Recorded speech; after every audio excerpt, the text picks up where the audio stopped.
Export marketing کو پورے تناظر میں سمجھنے کے لیے، بہتر ایکسپورٹ پلاننگ کے لیے یہ ضروری ہے کہ ہم یہ بھی جانیں کہ دنیا میں کیا ریسٹرکشنز ہیں ایکسپورٹس کے حوالے سے اور کیا کمفرٹس ہیں، کون سی فیسلٹیز ہیں جو کہ کچھ ممالک پرووائڈ کرتے ہیں۔ ان میں سے ایک نہایت اہم جی ایس پی یا جنرلائز اسکیم آف پریفرنسز بھی ہے۔ جنرلائز اسکیم آف پریفرنسز ایک ایسا اسٹرکچر ہے جس کے ذریعے جو امیر ممالک ہیں جیسے یورپین یونین، وہ کمفرٹ کرتی ہے، فیسیلیٹیٹ کرتی ہے ڈیولپنگ کنٹریز کو کہ وہ اپنی اشیاء یورپین یونین کو ایکسپورٹ کر سکیں۔ فیسیلٹی کیا ہے؟ فیسیلٹی یہ ہے کہ ایک specific concessional rate of tax اور ٹیرف ان کو دیا جاتا ہے، یا کنسیشنل ریٹ ہوتا ہے اور کچھ اشیاء کے حوالے سے زیرو ریٹ بغیر کسی ڈیوٹی کے بھی پرمیشن دے دیتے ہیں کہ آپ اپنی اشیاء ہماری مارکیٹس میں بیچ سکیں۔ ابھی ہم نے ریسنٹلی سنا دسمبر 2013 میں پاکستان کو بھی جی ایس پی پلس اسٹیٹس دیا گیا ہے۔ اس سے مراد یہ ہے کہ کوئی کوٹا ریسٹرکشن نہیں ہے، کوٹا کی بات ابھی ہم کریں گے، کوئی کوانٹٹی کی ریسٹرکشن نہیں ہے کہ آپ نے کتنا مال بھیجنا ہے، اور خاص طور پہ پاکستان کی جو انڈسٹری ہے جو کہ جس کے لیے پاکستان فیمس ہے اور جو کہ پاکستان کی ایکسپورٹس کا ایک میجر کمپوننٹ ہے وہ ٹیکسٹائل ہے، تو خاص طور پہ ٹیکسٹائل کو فوکسڈ رعایتیں پاکستان کو دی گئیں یورپین یونین کی میں مارکیٹ انٹری کے لیے۔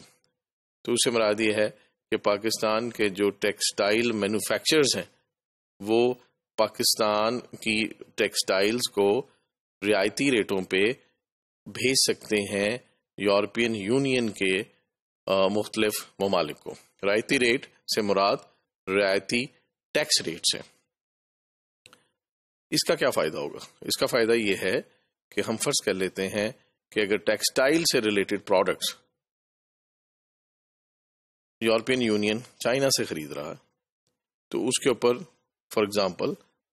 30% ڈیوٹی ہے، 30% کسٹم ڈیوٹی۔ تو اس کا مطلب ہے کہ جو امپورٹر یورپ میں بیٹھا ہوا ہے وہ اگر 100 روپے کی ٹیکسٹائل لیتا ہے تو اس کو 130 روپے کی کاسٹ کرتی، اور اگر وہی ٹیکسٹائل وہ پاکستان سے لے گا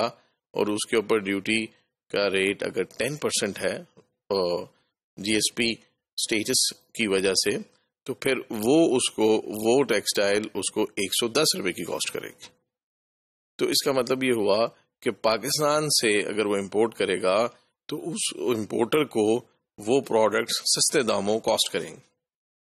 اس سے وہ سستے داموں ملنے کی وجہ سے اگر کوالٹی سیم ہے اور یا کوالٹی اچھی ہے اور ٹیکس ریٹ کم ہے تو امپورٹر کی کاسٹ کم ہو جائے گی، اور وہ اس کے پروفٹ میں اضافے کا باعث بھی بنے گا، اور اس کو یہ بھی فیسلٹی ملے گی کہ وہ پاکستانی ٹیکسٹائل کو سستے داموں یورپین مارکیٹ میں ایکسپینڈ کر سکے، جس سے پاکستان کی ٹیکسٹائل کو بہت بڑا بوسٹ ملے گا اور مل رہا ہے۔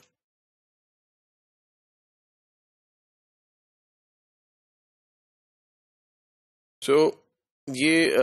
ایک بڑا اچھا انیشیٹو ہے جس کے ذریعے یورپین یونین دنیا کے کچھ ممالک کو جو ڈیولپنگ اکانومیز ہیں ان کو فیسیلیٹیٹ کرتی ہیں کہ وہ اب ان کی مارکیٹس میں اپنا مال بھیج سکیں اور سستے داموں اس کو پروموٹ کر سکیں، کیونکہ جو ڈیولپڈ ورلڈ ہے، جو تیزی سے ڈیولپڈ ہو رہی ہیں ایمرجنگ مارکیٹس، ان کا جو انڈسٹریل انفراسٹرکچر ہے وہ کافی ڈیولپ ہو چکا ہے، اور بہت سارے سچویشنز میں ان کی کاسٹ آف پروڈکشن بھی کم ہے، بہتر mechanised and automatic industrial infrastructure کی وجہ سے۔ تو اس لیے اگر پرفیکٹ کمپٹیشن ہو تو یہ پاسبل ہے کہ جو ڈیولپنگ اکانومیز ہیں یا پور کنٹریز ہیں وہ پوری طریقے سے ان کا مقابلہ نہ کر سکیں، اور وہ مقابلے کی دوڑ میں پیچھے رہ جائیں. تو ان کو بھی ان کو تھوڑا